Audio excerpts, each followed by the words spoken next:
Bonjour à toutes et tous et bienvenue sur Orthidact. Dans cette vidéo, nous allons aborder le premier volet d'un chapitre très chargé. Les stratégies de défense des végétaux. Une fois de plus, s'il permet d'économiser beaucoup d'énergie, le choix qu'ont fait les végétaux de vivre sans se déplacer les rend vulnérables à plusieurs niveaux. Ils ne peuvent chasser ou cueillir bien entendu, mais surtout, ils ne peuvent fuir devant l'ennemi. Et comme ils fabriquent des éléments indispensables à la vie d'une pléiade d'autres organismes, ils sont très convoités. En résumé, il y a ceux qui les consomment, et puis il y a ceux qui consomment ceux qui les consomment.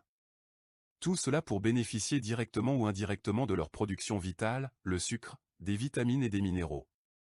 S'ils étaient aussi inertes, passifs, fragiles et fatalistes que le pensent encore beaucoup de nos semblables aujourd'hui, il y a bien longtemps qu'ils auraient disparu, entraînant dans leur chute la majorité des animaux de cette planète, y compris l'homme évidemment.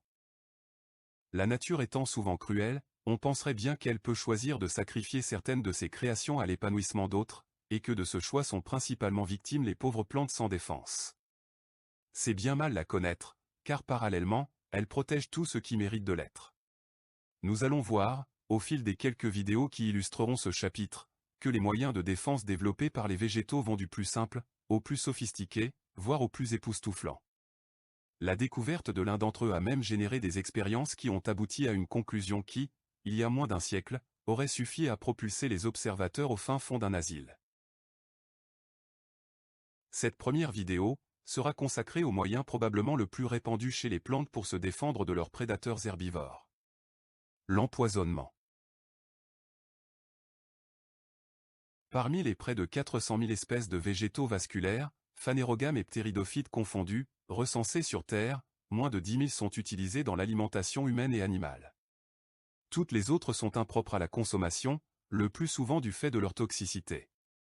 Les poisons les plus violents connus sont pour la plupart d'origine végétale. La strychnine est produite par le vomiquier, Strychnos nux vomica, un arbre originaire d'Asie. Le curare est extrait de certaines lianes d'Amazonie, dont une proche parente du vomiquier, appelée Strychnos toxifera. L'atropine est produite par de nombreuses plantes de la famille des Solanacées, dont font partie les tomates et les pommes de terre, qui heureusement n'en contiennent pas ou très peu. L'ouabaïne est un poison violent, utilisé par certaines tribus africaines pour empoisonner les flèches. Elle provient d'un arbre appelé Strophanthus. La liste est très longue, ce qui démontre que l'empoisonnement est probablement le moyen de défense le plus utilisé par les végétaux. Mais il n'est pas nécessaire de partir au loin pour trouver des végétaux toxiques.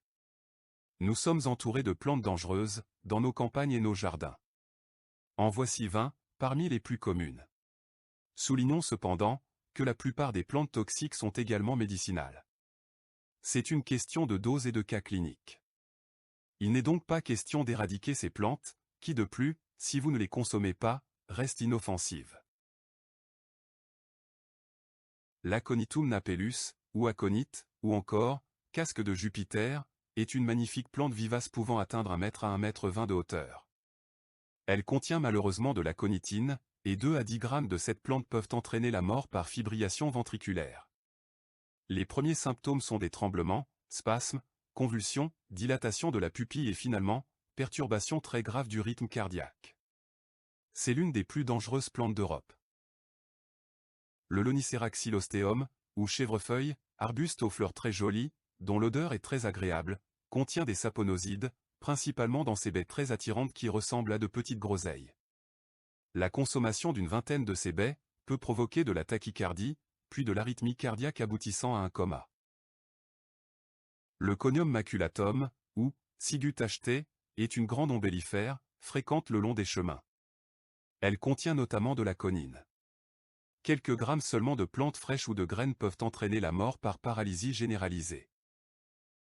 Colchicum automnal, ou colchique, ou encore tuchien, est une jolie petite plante ressemblant au safran, et fleurissant à l'automne.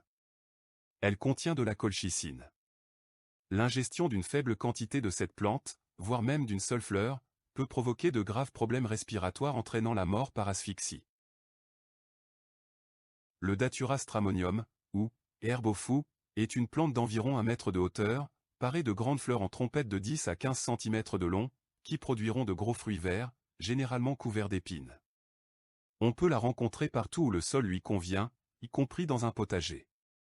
Elle contient de l'atropine et de la scopolamine. 2 à 10 fruits ou même 5 à 6 fleurs peuvent provoquer des hallucinations, des convulsions puis des dysfonctionnements cardiaques et la mort. Chelidonium majus, ou grande chélidoine, dont nous avons déjà parlé dans la vidéo consacrée aux stratégies de dissémination, est commune dans les haies et les vieux murs. Elle contient, entre autres, de la chélidonine et de la sanguinarine. Le latex orange qu'elle produit, s'il est ingéré, peut provoquer des brûlures, puis des troubles hépatiques très graves. Ce latex est utilisé pour brûler les verrues. L'arôme maculatum, ou arôme tacheté, est commun des vieux chemins ombragés. Nous en parlions déjà dans la vidéo consacrée aux stratégies de pollinisation. Toutes les parties de la plante sont jolies, mais toxiques, principalement les baies, oranges ou rouges, qui apparaissent après feuilles et fleurs.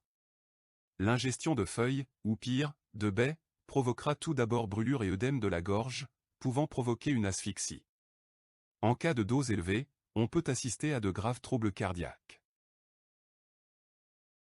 Digitalis purpurea, ou digital pourpre, est une grande herbacée qui peut atteindre 2 mètres de hauteur.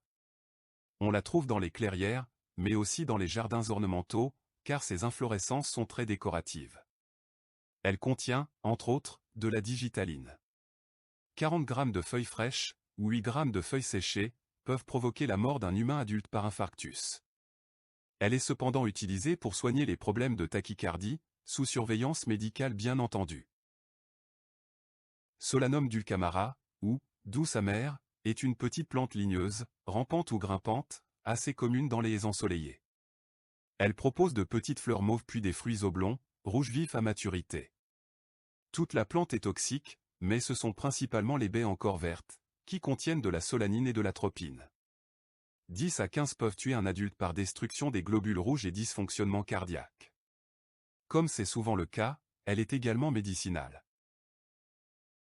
Les fusains, dont Euonymus europaeus, Euonymus latifolius et Euonymus alatus, sont de jolis arbustes de bosquet, très souvent utilisés dans les jardins, du fait de leurs couleurs automnales, et de leurs très jolis fruits. Cependant, ces fruits contiennent des nicotinamides et des cardénolides, qui peuvent provoquer de violentes coliques puis des troubles circulatoires graves. 20 à 30 fruits ingérés peuvent tuer un adulte. C'est avec les rameaux carbonisés de ces arbustes que l'on fabrique les crayons fusains. Wisteria sinensis, ou glycine, est une grimpante ligneuse, aux rameaux parfois très longs, qui enchante les jardins de sa floraison spectaculaire en mai. Toute la plante est toxique, mais ce sont principalement les fruits, genre de longs haricots velus, qui contiennent des hémagglutinines qui peuvent mettre la vie en danger, par chute rapide et importante de la tension artérielle. Les feuilles consommées peuvent également provoquer des brûlures chez les herbivores. Le gui, ou Viscum album, est une petite plante ligneuse hémiparasite de certains arbres. Toute la plante est toxique, mais une fois encore, ce sont principalement les fruits qui contiennent des alcaloïdes dangereux. 10 à 30 bailles peuvent provoquer fibrillation, paralysie et infarctus. Certains oiseaux sont cependant en mesure d'ingérer ces fruits sans dommage, comme nous l'expliquions dans une autre vidéo traitant de la dissémination. Le gui est également une plante médicinale. Les hellebores, dont Helleborus foetidus et Helleborus niger, sont de grosses herbacées fleurissant très tôt au printemps. On les retrouve dans les friches calcaires, mais aussi dans les massifs d'ornement. Toutes les parties de la plante, et principalement les racines, contiennent des saponosides stéroïdiques dangereux. 100 g de plantes fraîches, ou 20 g de plantes séchées, et encore moins si ce sont les racines, peuvent tuer par arrêt cardiaque. L'if, ou Taxus baccata, était autrefois très présent dans nos forêts. Il est aujourd'hui principalement ornemental. Toute la plante contient de la taxine, sauf l'arille rouge. Mais la graine qu'elle contient est hautement toxique. 200 g de cet arbuste peuvent provoquer la mort d'un cheval. Les symptômes se succèdent pendant 2 à 3 heures. Vomissements et diarrhée, tremblements, et hypotension précèdent un coma irréversible. Des extraits d'if sont utilisés dans certains traitements contre le cancer. Le lierre, ou Hedera helix, est très commun de nos murs et talus.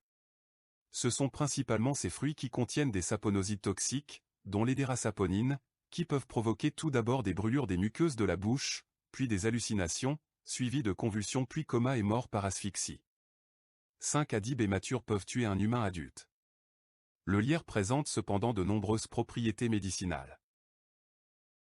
Le Solanum nigrum, ou morel noir, est une plante très commune des friches et jachères, mais elle apprécie également le confort des terrains maraîchers bien cultivés. Comme les autres solanacées, elle contient de la solanine dans toutes ses parties, mais surtout dans les fruits encore verts. Elle peut donc provoquer tremblements, convulsions, hallucinations et graves problèmes cardiaques. Dans certains pays pourtant, on consomme les feuilles bien cuites et les fruits très mûrs. La parisette, ou Paris quadrifolia, est une petite herbacée se résumant à une tige, 4 feuilles, et une fleur ou un fruit au sommet. Elle n'est pas très fréquente, mais on peut la croiser dans les sous-bois, sur sol calcaire. Toute la plante contient de la paridine, et tout particulièrement le fruit. Ce saponoside peut provoquer une congestion de la face, des bourdonnements d'oreilles suivis de troubles de la vue et du rythme cardiaque pouvant entraîner la mort. 2 à 5 bailles suffisent. La phytolaque, ou Phytolacca decandra, est au départ une grande plante herbacée ornementale, dont les fruits sont d'une beauté rare. Elle peut cependant facilement s'exporter dans la nature environnante. Les intoxications chez l'homme sont principalement provoquées par les graines, qui contiennent des phytohémagglutinines pouvant provoquer diarrhée sanglante, cyanose, arythmie cardiaque. Cette plante est également toxique pour un grand nombre d'herbivores et peut être irritante au toucher. Le sceau de Salomon, ou Polygonatum odoratum, c'est cette espèce de grand muguet, que l'on rencontre au détour des chemins touffus, des sous-bois et des haies. Ce sont principalement ses fruits noirs, ou son rhizome, qui contiennent des composés toxiques pouvant provoquer vomissements et hypoglycémie, mais aussi parfois de l'arythmie cardiaque. Il faut 20 à 25 baies pour que l'intoxication soit grave. Et enfin, comme 20e plante, nous choisirons le muguet, ou Convallaria majalis. C'est cette petite plante qui vit dans les sous-bois et les jardins, que nous invitons chaque année dans nos foyers. Contrairement à son apparence, elle est hautement toxique et responsable de nombreux accidents. En effet, feuilles, racines, fleurs et fruits contiennent des saponines pouvant provoquer de graves troubles cardiaques entraînant la mort. Les intoxications les plus fréquentes sont dues au mâchouillement d'un brin par un adulte, à la consommation de l'eau d'un verre ayant contenu un bouquet par un enfant, ou à la consommation des jolies baies rouges. Nous pourrions encore ajouter de nombreuses plantes à cette rubrique, comme par exemple, le ricin, la belladone, le ligustrum, le daphné, l'acté en épi et bien d'autres. Probablement referai-je une autre vidéo sur ce thème. Je vous remercie d'avoir visionné cette vidéo jusqu'ici, et vous donne rendez-vous bientôt pour la suite de ce chapitre sur les moyens de défense des végétaux, avec, je vous l'ai déjà dit, de très grosses surprises. N'oubliez pas de vous abonner, et à bientôt donc.